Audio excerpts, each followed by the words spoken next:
Mga katropa, alam mo ba na ang DWDD 1134 kHz AFP radio ay ang opisyal na radio station ng sandatahang lakas ng Pilipinas na binubuo ng Army, Navy at Air Force na siyang maghahatid sa inyo ng mga balita mula sa ating Armed Forces at iba pang impormasyon. Mga katropa, hanapin at ilike kami sa Facebook, Twitter at YouTube. DWDD AFP Radio, ang boses ng Kawal Pilipino.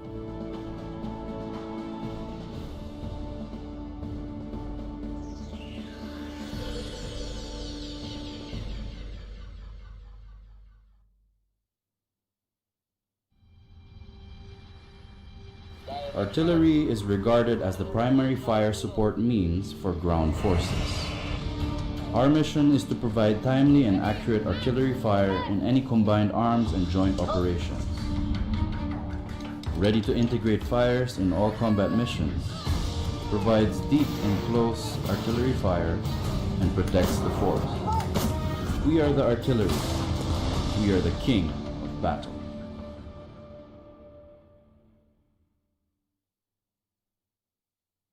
Kayo ay nakatutok sa DWDD AFP Radio. Kami po ay kasapi ng KBP, Kapisanan ng mga Broadcaster ng Pilipinas. Ito ang DWDD 1134 kHz AM. Balita, impormasyon at musika. Ito ang DWDD AFP Radio. Boses ng Kawal Pilipino.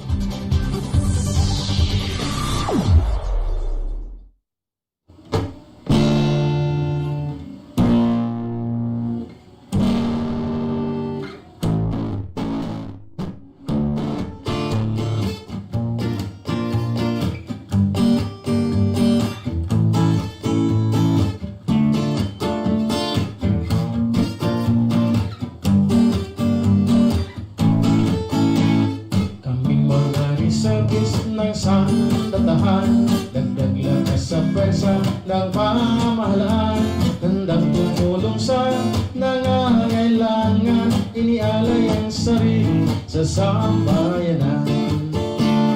Iba't iba man ang aming pinanggalingan, iba't ibang kaalaman, mga karanasan, profesional sa tungkuling mga sinumpaan, bayang Pilipinas pinaglilingkuran.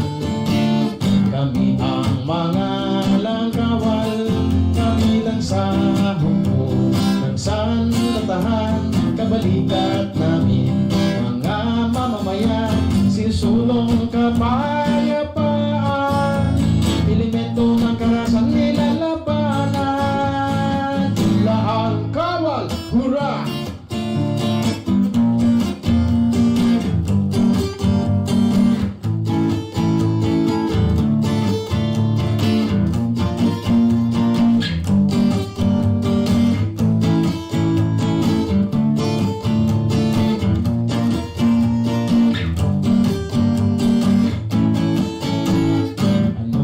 Pagsubok, kami laging handa, buo ang loob kahit na anong banta. Sa hirap at ginhawa ay sama-sama, kami ang laang kawal, nagkakaisa. Mga misyon namin ay magagampanan sa tamang pagkilos at walang iwanan. Pambansang karapatan ay ipaglalaban, mahal na Pilipinas, ating iyong bayan. Kami ang mga langkawal, kabilang sa hukbo ng sandatahan, kabalikat namin mga mamamayan, sinusulong kapayapaan, elemento ng karasan nilalabanan. Laang kawal, hurra!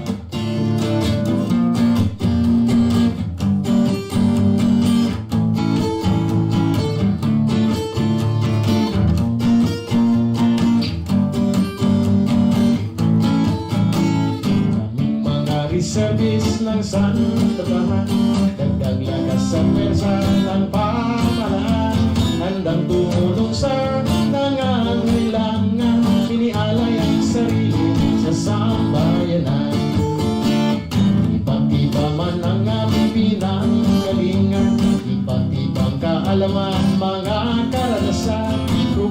Tuntungan sa tungkuling mga sinumbat, bayang Pilipinas pinag-iikuran. Kami ang mga alangkawal, kabilang sa grupo ng sandatahan. Kabalikan namin mga mamamayan, sinusulong kapayapaan, elemento ng karasan nilalabanan. Laang kawal, hura!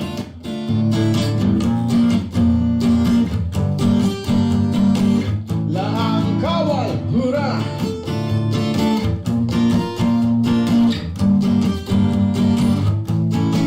Laang kawal, hura!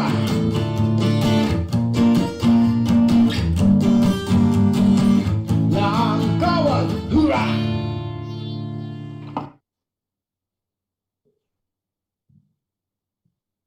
Okay, at isa pong magandang araw ng Sabado, Luzon, Visayas, Mindanao. Good morning po.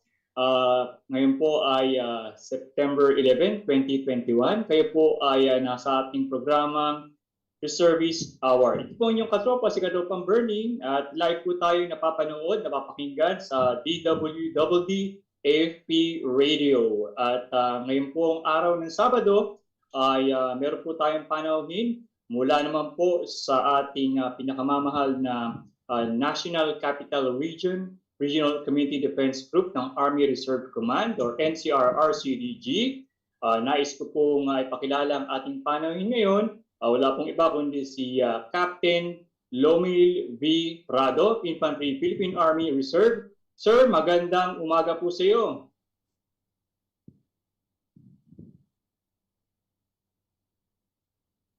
Good morning, Captain Prado, sir. Sir, good morning. Thank you very much for inviting me over sa program nyo. And I hope na this will not be the last siguro. Thank you very much at sa lahat po ng televiewers and of course yung mga makakapanood nito right after ng program na ito. Thank you very much po I'm very excited for this program. Thank you, sir. And then, baka meron po kayong nais batiin dyan sa pagsimula po ng ating programa, sir. Of course, nais ko pong batiin yung mga tropa natin sa under ng National Capital Regional Community Defense Group who are right now, we're having this major activity together with the Department of Environment and Natural Resources, and of course in coordination with the Pasig River Coordinating and Management Office and the Metro Manila Development Authority and with the Philippine Coast Guard. Meron po kaming major na cleanup drives covering Escolta area, Loton area, and of course yung Buhangin Creek, Santa Ana, Manila areas lahat. The objective is actually to ease yung flow ng water, considering that the weather is forthcoming. Actually today may ongoing na bagyo. So ginagawa namin na declogging yung mga tributaries ng mga creeks natin para at least hindi mag-flooding dito sa loob ng Metro Manila. Wow. So sir, ngayong araw ng Sabado kung saan dapat to ay nagpapahinga na tayo. Kumbaga sabi nga nila, sir, it's a bad weather today. Masarap magpahinga sa kama. Tuloy pa rin po ang ating paglilingkod sa ating bayan, sir. Lalong-lalo na po sa inyo sa NCR-RCDG. So masasabi natin, sir, talaga pong reservist in action tayo ngayon, sir. And yes, sir. Yung spirit of volunteerism, sir. Yes, sir. Napakaganda sa ating mga laang kawal. We really appreciate and we really admire yung mga laang kawal natin. At of course, considering again na napakasama yung weather, pero nandito sila. At we even don't expect na ganito karami yung dumating. We just expecting na merong 90 na dumating but nasa 120 na po kami this morning at as of 07 hotel.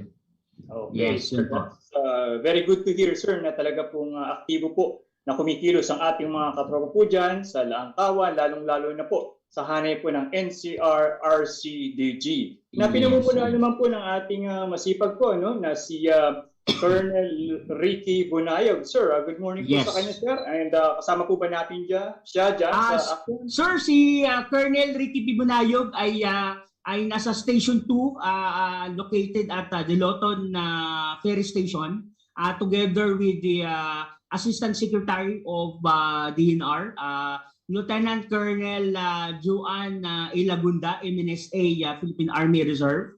Of course, she's the Secretary and as well the Director of the Pasig River Coordinating and Management Office.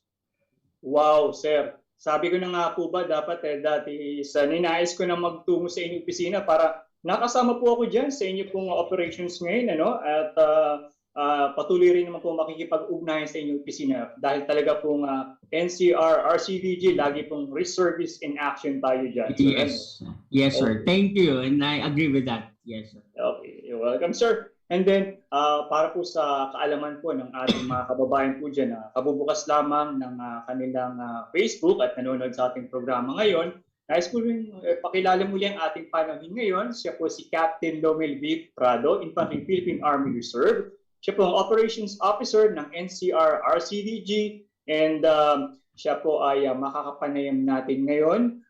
Hanggang kahit na meron po silang operations ngayon dito po sa Maynila at nakakatuwa na po patuloy yung paglilingkod sa ating bayan. At lalong-lalo na po sa pangangalaga sa ating kalikasan kahit na ganito pong masama ang panahon, ano sir? Yes, I agree. Napaka-importante itong advocacy natin. Napaka-importante talaga. Okay. Sir, just like to ask the first question, what made you decide to join the call to active duty tour of training, kumbaga, sir? Sir, to start with, I mean, thank you very much for for shooting the first question. I served in the Philippine Army then for about 11 years, from 2011 to 2012. Prior my exit for personal reasons that need to be sorted out with my family. So that was back in 2012. The reason why I decided to go back, though I am doing quite well sa corporate, was I'm very much sure for myself na it's my passion to serve, number one. Secondly, it's a self-fulfillment, and of course and more of it is my love for this country. Yun siguro yung masabi ko sa tanong na yun. Thank you, sir. Sa question na yun. Napakagandang question. Yes, sir. Iba talaga ang hatak, kung meron po talaga tayong pagmamahal sa bayan. Yes, sir. Talagang Hanap-hanapin mo, sir. Yes, sir. Tama po. Yung ating pagsuot ng ating uniforme, paglilingkod sa ating mga kapwa Pilipino, sir. Yes, sir. Yes. Bagamat tayo nagsimula po noon sa reservist po, talaga pong wala po tayong inaasahang kapalit o kabayaran, nung tayo po ay ng ROTC, sapagkat ito po ay purong volunteerism lamang, just for the information of our katropa po, sir, na bantay po sa ating programa, sir. Yes, sir. Yes. Okay. And then, sir, you said that you worked with the is it with the Army before or with the sir, AFP? Ano po yung naging work niyo before? Sir, I was in the active service for 11 years. Okay. As I was assigned with the Special Forces Regiment Airborne under the Special Operations Command, then Philippine Army, because it was already under the Armed Forces of the Philippines, as I can remember. Yes.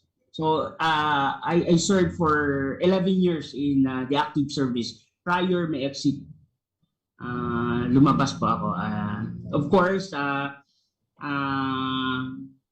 right after I left, a year after, I started to report to NCRCDG. However, during that time, the NCRCDG is still, of course, the reserve units under the NCRCDG is still in the reorganizing during the time. And of course, that was then the 15th Infantry Division reserve. And during the time that I reported, it was unfilled and downgraded to 15 authored reserve infantry brigade. So then from there, it started yung career ko with my career and my advocacy with 15 authored reserve infantry brigade. Okay, sir. That was good to hear. I was surprised po, no? Na you came from the active service pala, part of the regular troops, regular force, and then you joined the reserve force after that. Yes, tama, sir? yes, yes. It's Just like what I said, sir, you'll miss it, hanap-hanapin mo talaga. Tama po, Especially sir. yung sanay ka sa trabaho, then talagang nandun yung puso mo to serve, of course, to share yung body of knowledge na meron ka. Of course, taking into considerations that the Army Reserve Command is an administrator and supervisor of the reserve and the ROTC program. So, yung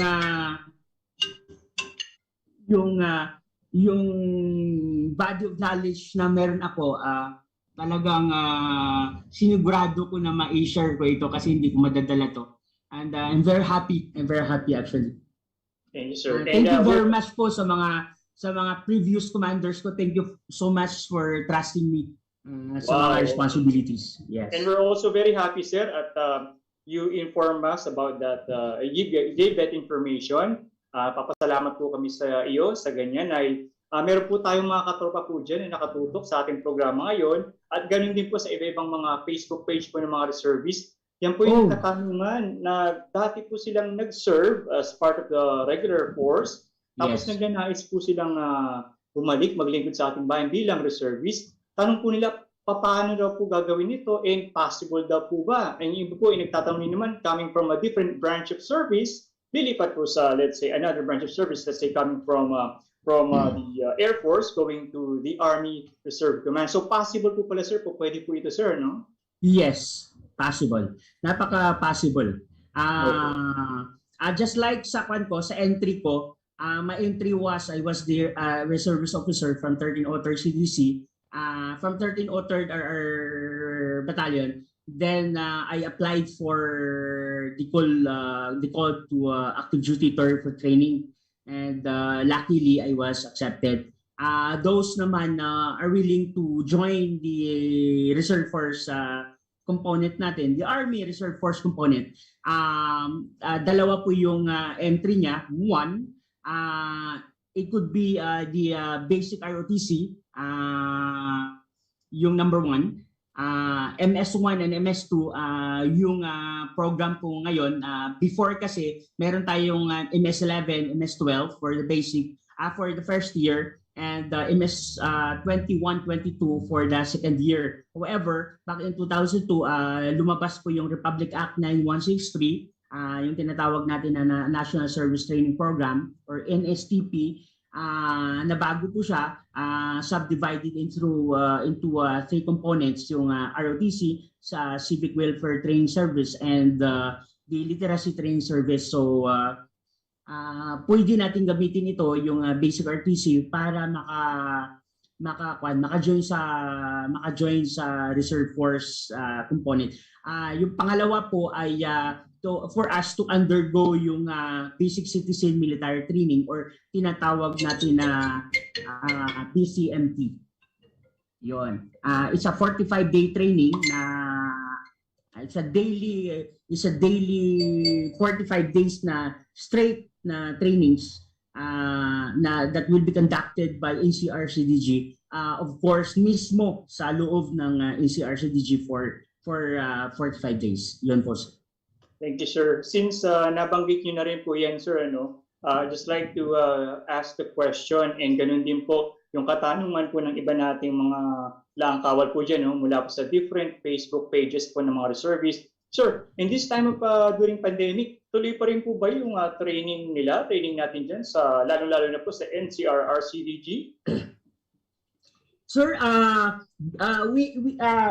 everything we do at NCR-RCDG are based from the guidelines from the higher quarters. So first, meron po tayong command memo number 11. It states that it is a COVID-19 countermeasures within the Philippine Army. So, of course, we have the IATF protocol. So, yung dalawa po na yun ay kailangan nating we need to adhere to that guideline. So, sir, face to face we do not have. However, we're running several trainings all at the same time, actually, every Saturday and Sundays.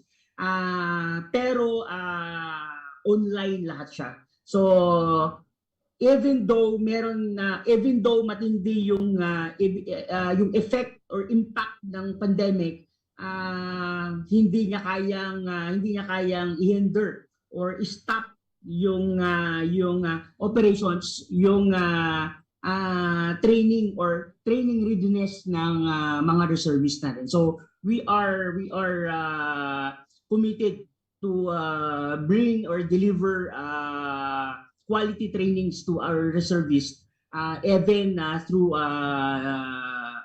online. Yun po, sir. Thank you, sir. So, bali tuloy-tuloy pa rin po pala ang trainings ng ating mga reservists dyan. Yes, sir. Ito po ay ginagawa po through our social media platform, let's say Zoom or exactly, sir. Zoom and Google Meet. We're using those. Yes, sir.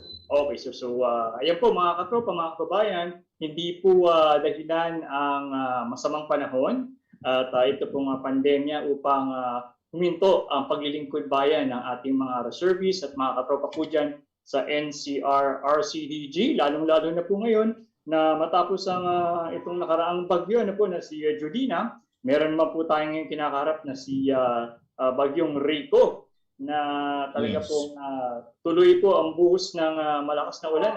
At the same time na po ay tuloy-tuloy ang paglilingkod bayan po ng ating mga katropa po dyan. Lalo-lalo na po sa area niyo po dyan is it cleanup drive, sir, po, or environmental cleanup measures?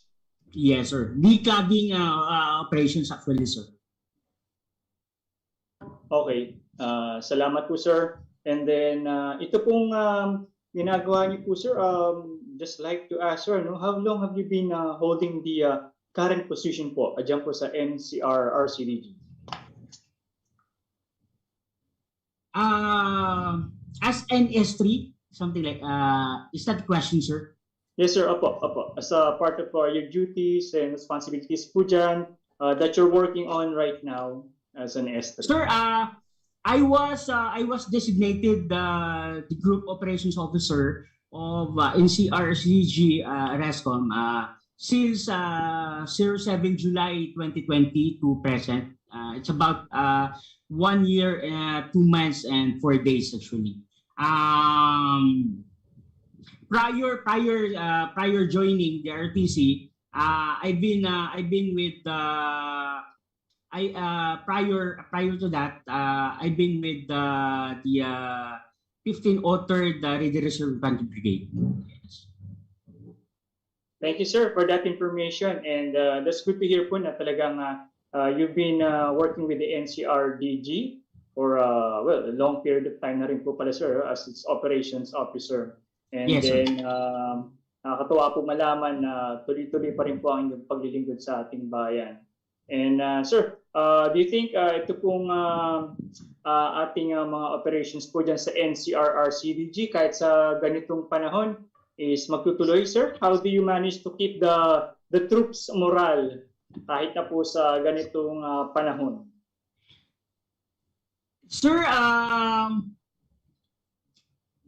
regardless of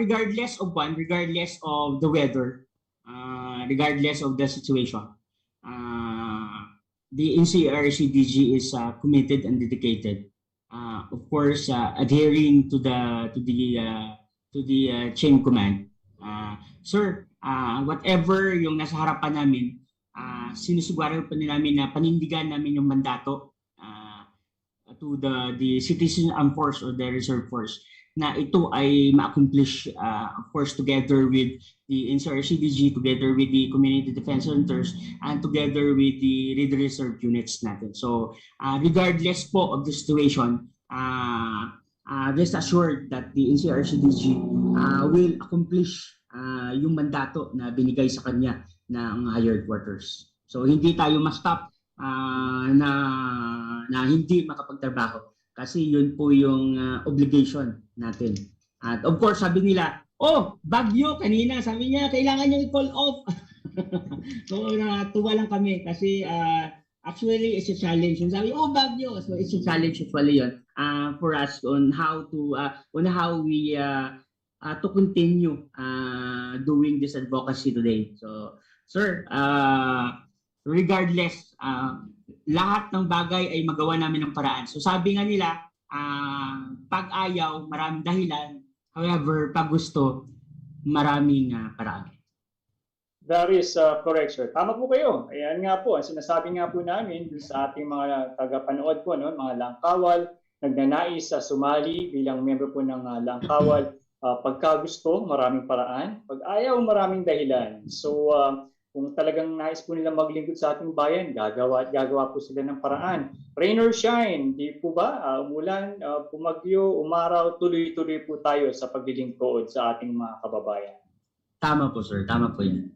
Okay, sir. At dahil po dyan, sir, bigyan lang po natin yung ating mga kababayan. Katropa po tayong nanonood, nakatutok sa ating programa ngayon. The best po is meron po tayong mahigit 20 live viewers na nanonood po sa ating programa ngayon. Sir, nice lang po bumati ng ating katropa si LV Natividad. Good morning daw po, Pilipinas. Si Engineer Will Tupeño, good morning daw po sa inyo, sir.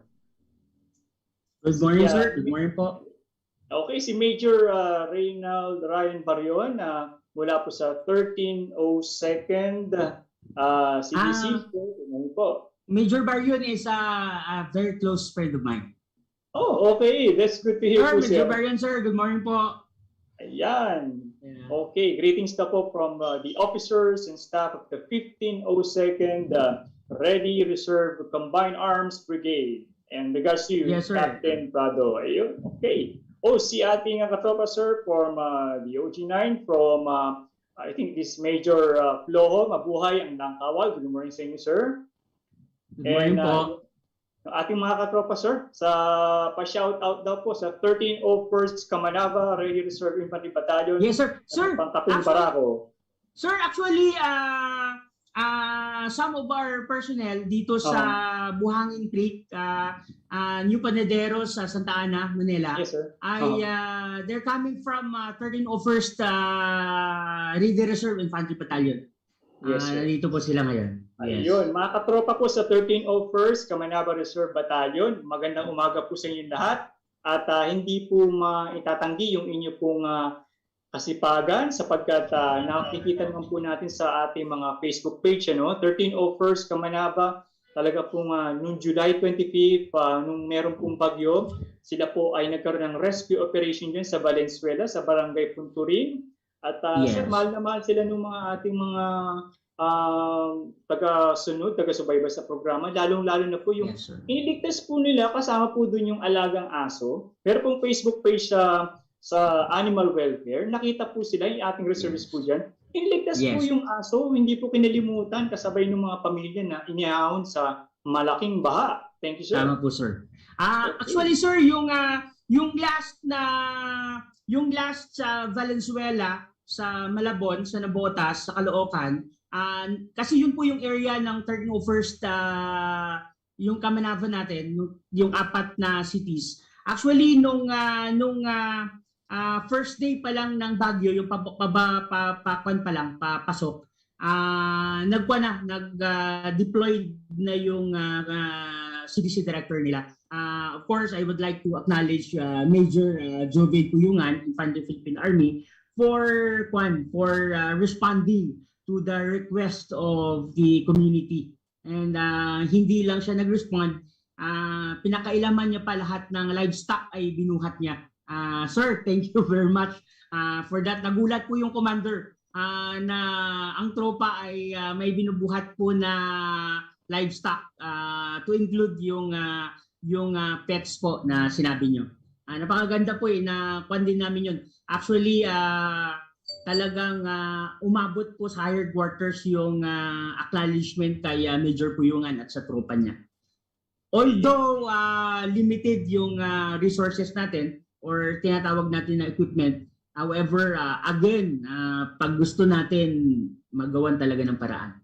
Tama po, sir. And hindi rin po kaila po dyan. Ito pong ating pong National Reservist Week. Yan po, tumugon pa rin po ang 13 offers Kamanava CDC. Nagkaroon po sila ng disaster relief operation and distribution of relief goods itong nakaraang linggo, sir. So talagang congratulations sa inyo, sir, at sa inyo po din, sir, sa NCRDG, sir, sa pamumuno dito po sa ating mga CDC, sir. Sir, actually, sir, in relation to and in support to the National Reservist Week, next week will be the culmination on the 17th at Camp General Emilio Aguinaldo. Sir, prior to the culmination, marami po kaming actions. We had bloodletting tomorrow. Actually, we had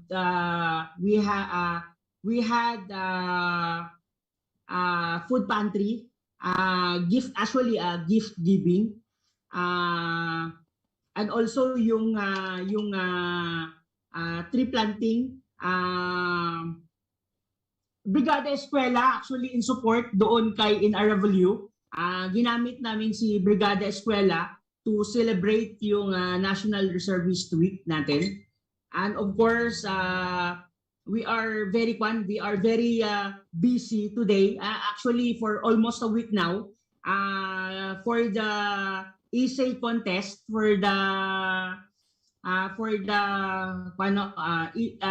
poster making contest, and of course yung rehearsals ng static display natin for the culmination. So the disaster response unit natin, or the search and rescue unit, will be presenting static demonstrations during the culmination of the National Reservist Week next week. Okay, yes, that's good to hear po, sir. No? Talagang abangan po natin yung pong magkakaroon po pala ng static display. At the same time, ito pong static display is ito pong pagpapakita ng kasanayan at kagalingan ng ating mga reserve po, reservist. Sa pagdating po sa ating emergency cases, especially this times of pandemic, disaster relief operations and everything, sir? Yes, agree. So everything about the static display is about disaster response operations that we are conducting, covering disaster emergency and response. Second,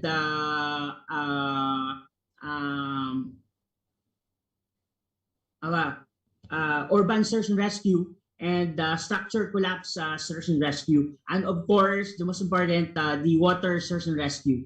So, yun po yung coverage ng static display nila. However, yung water search and rescue, most likely, puro diving gears lang and equipment yung ipapakita nila dahil wala naman tayo sa tubig. So, at least makita ng mga participants natin during the day, and yung mga televiewers natin, yung capability ng reserve force natin when it comes to disaster response operations. Yes, sir. Thank you very much for that information, sir. So talagang ngayon po papakita natin yung ating kahandaan sa pagtulong sa ating mga kababayan po ng mga ngailangan po ng saklolo sa panahon po ng ganitong pandemya at ganitong may masamang panahon. And hopefully, sir, I could join you there at your headquarters and probably join some of the schooling or training maybe, sir. Kung possible po ba, sir? Maka-sit in ba, sir? Pwede po tayo, sir. Hindi lang mag-sit in, pwedeng mag-join tayo. Yes. Okay. Pwede. Yes. Salamat po na marami, sir. Sir, Yes, sir. batiin na po natin dito yung ating mga katropa po. So shoutout na po sa 7th Task Brigade and thank you to Lieutenant Eric Cabrera. Oh, si Lieutenant Eric Cabrera naman po from AP Reserve Command. Sa Frescom po, Yes, yung sir. sister unit namin. Yes. Oh, okay po, sir. Ayan, Lieutenant Cabrera and Captain Rambel Cabale Flores. Good morning po sa inyo. And then si Dahil Wen, watching up the 53rd Engineer Brigade, Philippine Army Base at Cebu City. Magandang umaga sa classmate na si Captain Prado. Sir, binabati po niya kayo. Wow. Maayong buntag sa inyo diha sa Cebu. Ayan, maayong buntag sa inyo. And ayun, si Katropang Sam Codilla Delta 11. Good morning, Katropa DWDD. And shout out from Charlie, Mobile Force Company, 1302nd Red Reserve Infantry Battalion. Okay, sir. Yes, And marami po tayo dito, katropa. Good morning daw po, Sir Captain Prado from your PCMT class 0121, John Maynard Soliman nanonood sa ating programa ngayon, sir. Actually, yung BCMT Sir 1-22, actually it started 2 weeks ago. And yung training nila is ongoing. And I am very happy na nandyan pala siya na nakikinig. Yes. Yes, sir. Nice to hear, sir. Thank you very much. Yes. Sa mga panahon, tuloy-tuloy pa rin po ang pagtutok. Lalo na po Yes. sa inyo. Diyan po sa NCR-RDG ng mga katropa po natin na reservists. Okay. That's good to hear po, sir. And then, ito po, sir, just to go back, after we've said yung po mga current operations ng NCR-RCG, lalo po ngayon sa ginaganap po dyan. Sir,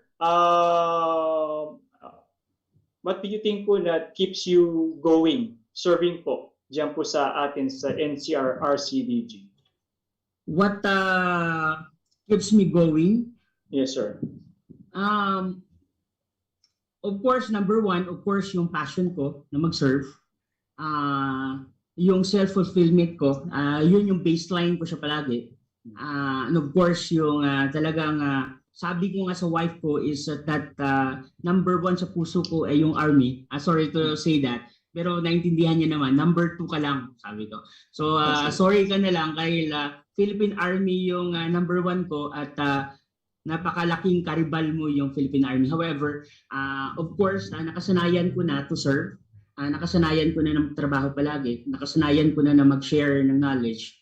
So for me, and of course the Reserve Force and the active service, masasabi ko na they are my family.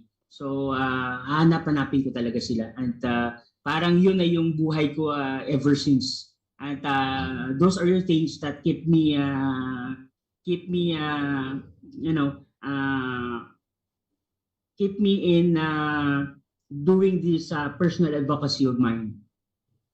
Thank you, sir. And just to know po, sir, dati po ba is nag-ROTC training din po kayo nung way back college? Paano kayo, sir, simula po dyan, sir? Sir, actually, I am a product of the ROTC program. I am the product of the basic and advanced ROTC program from the University of San Agustin ROTC unit in Iloilo City. I graduated my advanced ROTC program in 1999. Thereafter, I joined the Probationary Officer Training course at Army Reserve Command Training Center during the time. Today kasi is a training school na. So during the time, meaning medyo may edad na. So during the time, it was an ARESCOM training center pa. So I am a product, I'm very proud product of the ROTC program. Yes, sir. Yun po. Okay, thank you, sir. That's good to hear po na isa pong source po talaga sa pagiging isang active reservist officer on active duty, yung pong pagiging produkto po ng ROTC. And then isa po ay kung sila po ay papasok o magtitring under po ng POTC. Yes, then, POTC po. Yes. Ayan. And then one other way po is I think yung pong pwede po silang mag-training sa reserve officer kung sila po ay I think local government official. Tama po ba, sir? Sir, marami po tayong entry level. it could be elected, it could be appointed, it could be a master's, a college degree, with a college degree, a baccalaureate degree, and of course, yung iba naman, dumediretso na using yung master's in, master's degree, and of course, the doctorate philosophy degree. So, yun po yung mga entries natin. And of course, they can also join the reserve force through yung Master in National Security Administration program from the National Defense College of the Philippines at General Emilio Aguinaldo at Quezon City. And of course, the other one is pag nag-undergo sila ng military orientation training or military organizational training for the affiliated reserve units, just like for example yung Metro Manila Development Authority, MMDA, the R21 or the Linaheim, the Arms Corporation of the Philippines or the Arms Corps, or the Skyway Operations Maintenance Corporation, or lahat po ng mga skyways natin. So reservist po yung mga nagmumotor, yung traffic enforcers, yung mga traffic supervisors. So mga reservist po yan. And of course, yung Cisco po, yung nasa communications po ng bansa natin na ginagamit natin as partners. Yun po yung mga other entry levels para makapasok po sa reserve force po natin.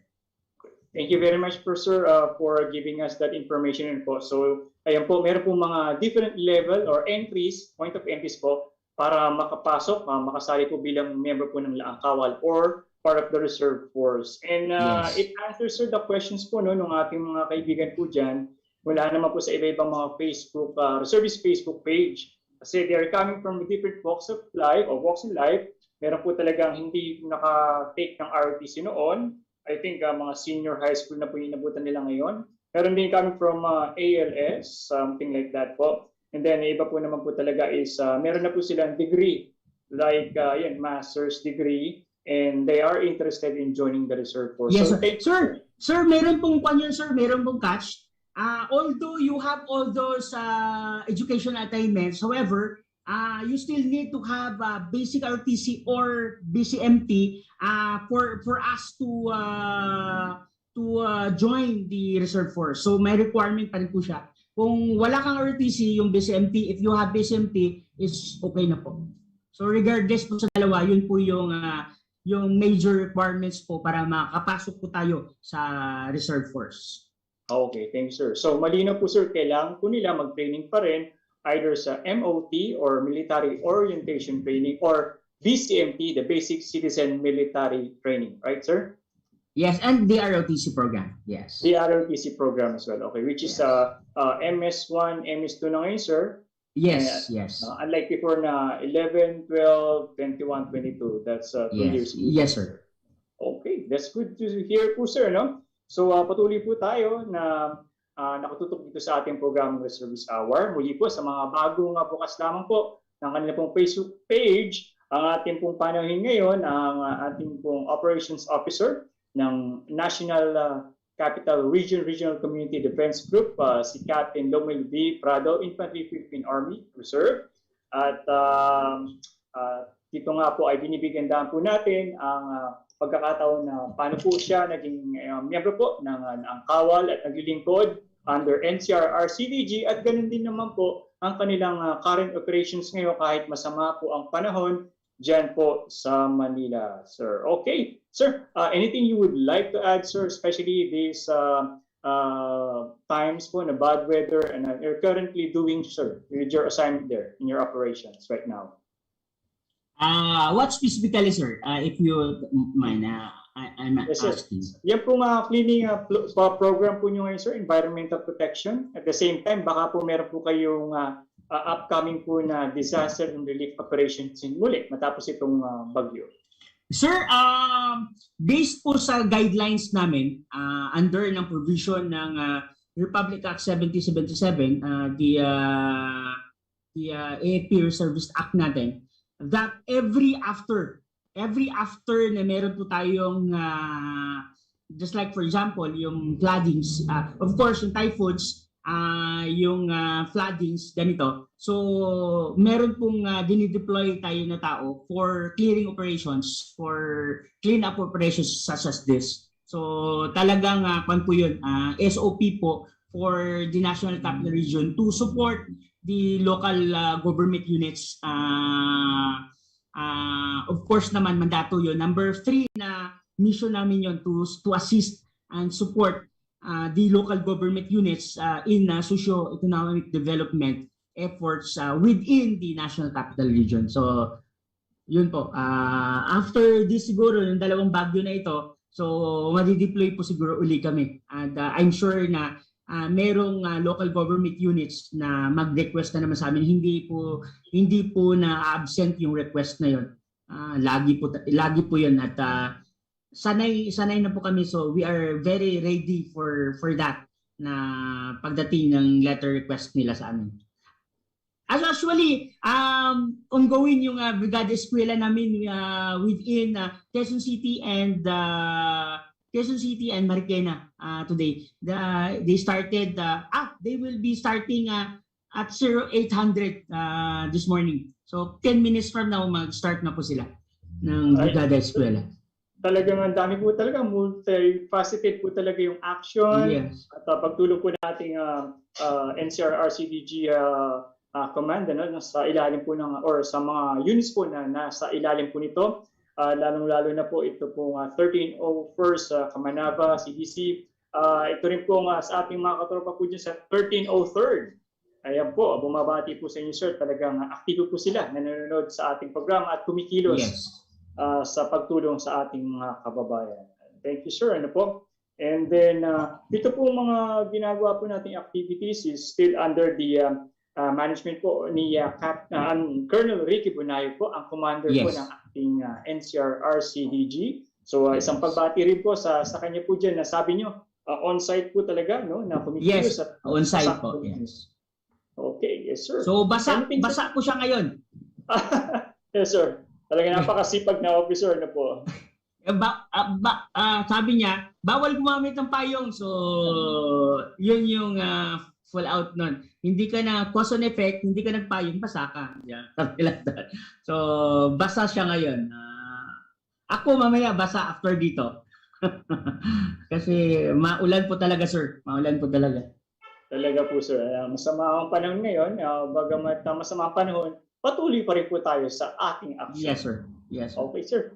And that's good to hear po, sir. No? Now, anything, sir, you would like to add and give us information regarding the NCR-RCDG, your office po, current plans, programs po in the coming future, especially ito pong magdi-December, this per month na ano po?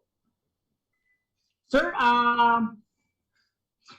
together with our group commander, Colonel Ricky P. Bunayo, MNSA Infantry Philippine Army, and of course together with the Community Defense Center directors, hindi ko kasi masolo, and of course the functional staff, yung mga junior officers natin, yung mga senior NCOs natin, yung mga enlisted personnel natin, yung mga reserve units, commanders and NCOs natin of under ng NCR-RCDG. As operations officer, we make sure na ma-implement namin ng mabuti yung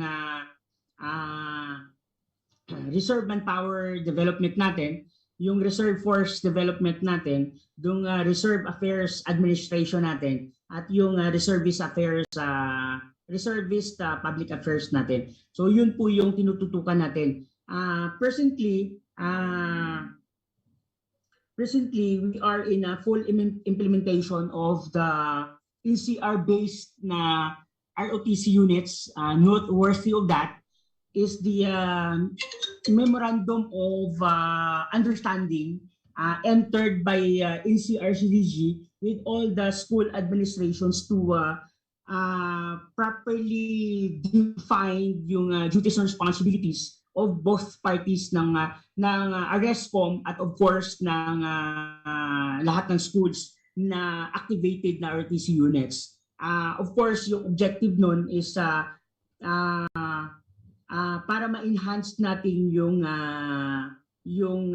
implementation both ng basic and advanced ROTC programs. Isa pa po, yung concurrent na efforts na ginagawa natin is we are running program trainings. Itong program of trainings is funded by Headquarters Philippine Army, and of course yung specialized training, of course, funded again by Philippine Army, and the in-house trainings, of course, it is a NCRCD initiated na trainings for Ready Reserve Unit officers and NCOs, to which needs to be sustained to make significant, leading to the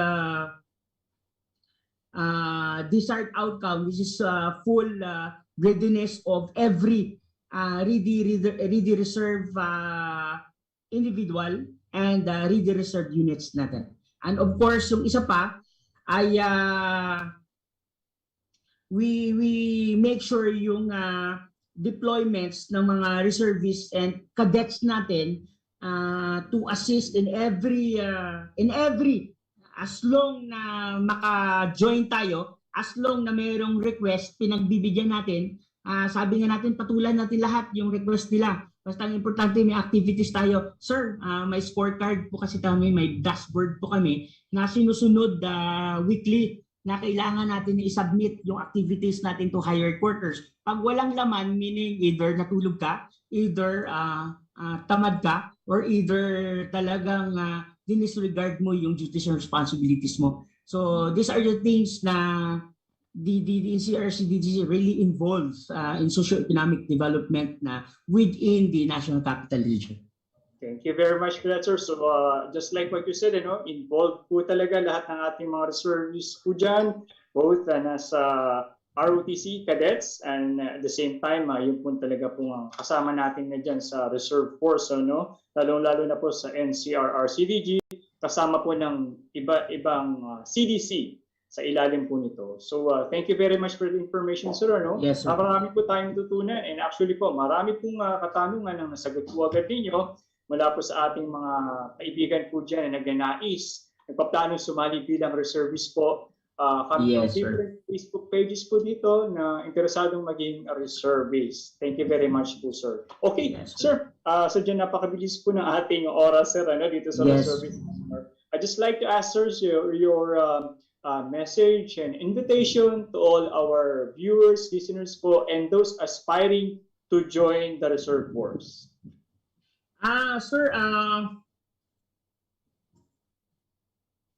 yung message ko lang sa personal note lang, personal message to each and everyone na nasa platform this morning.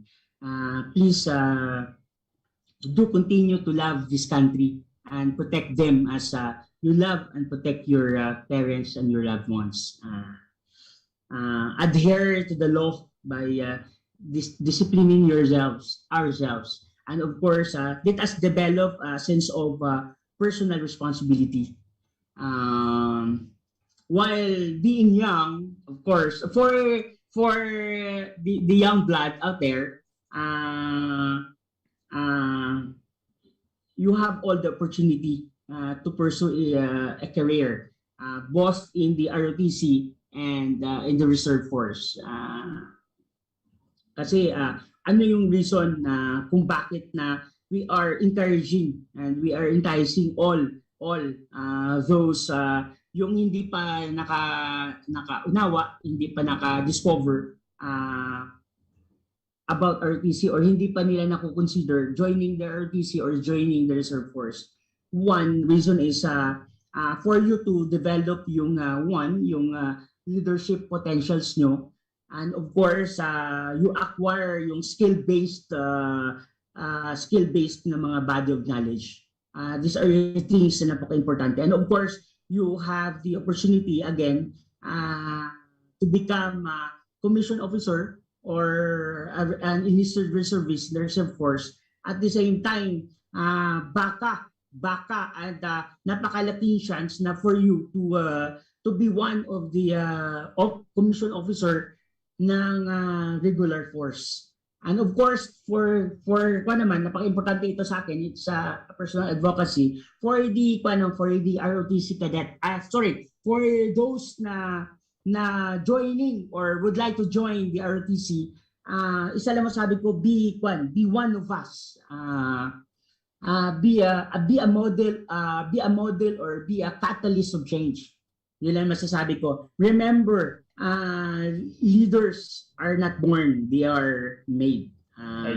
So as such, Thank you very much, sir. I encourage you to be an ROTC cadet, and of course to be an enlisted reservist in the reserve force, in the a commissioned reserve officer in the reserve force, and much more. Isa na gusto namin na makapag-procure, makapag-develop kami ng future officer ng Armed Forces of the Philippines. Yun po yung isang message ko. And of course, sir. yung Salamat last... po. Yes, sir. Yes. Yes, sir. Go ahead po. Sige po. Sir, yung last na masasabi ko siguro is due to the impact of the pandemic. So I pray for your safety and for your health, and of course keep the fire burning in your heart. Yes, sir. And of course, may the great architect of the universe continue to bless us all. Yun. Salamat po, sir. Salamat po sa inyo pong mensahe para po sa ating mga katropa po dyan at kababayan na nakatutok sa ating programa ngayon, sir. Okay, mga kaibigan na panood, na kasama po natin ngayon si Captain Lomil V. Prado. Siya pong Operations Officer ng NCR RCDG. At nais ko naman po pasalamatan ng ating pong mga officer po dyan mula po sa Office of the J9, si Major General Eugenio Hernandez, Philippine Navy Marines. Mula po sa AFP Reserve Command, si Brigadier General Ferdinand Fraginal, Philippine Navy Marines. Ang aming pong opisyal po mula po sa AFP Reserve Command din po, si Major Estabayan, at si Colonel Mike Aicardo, Lieutenant Eric Cabrera, at ganoon din po dyan po sa ating katropa po mula po sa Medical Corps, si Captain Bingo Rigunan. Salamat po sa inyo. Okay, sir, mga katropa, ito po muli si Katropang Bernie para po sa Reservist Hour. Magkita-kita po tayo next week. At maraming salamat po, sir. Langkawal, sir, mabuhay ka. Salamat po. Mabuhay po yung Langkawal ng Pilipinas. Maraming salamat po at Ito magandang ang umaga. DWDD 1134 kHz AM. Balita, impormasyon at musika. Ito ang DWDD AFP Radio. Boses ng Kawal Pilipino.